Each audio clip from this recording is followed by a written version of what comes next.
இந்த நாட்களில் என்ன நடக்குதுன்னா, அநேக சபைகள்ல ஊழியக்காரருடைய பிள்ளைகள் தான் கீபோர்டு வாசிக்கணும், ஊழியக்காரருடைய பிள்ளைகள் தான் ட்ரம் போடணும், ஊழியக்காரருடைய பிள்ளைகள் தான் ஒர்ஷிப் நடத்தணும், ஊழியக்காரருடைய பிள்ளைகள் தான் பாடல் படிக்கணும், ஊழியக்காரருடைய மனைவிகள் தான் இதை செய்யணும் என்று சொல்லி ஒரு சட்டம் வைத்திருக்கிறார்கள்.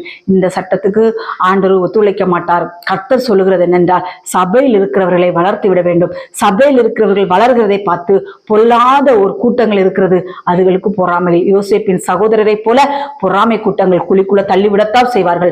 ஆனால் அவர்களை கொண்டு கர்த்தர் வைத்திருக்கிற திட்டம் மேலான திட்டம்.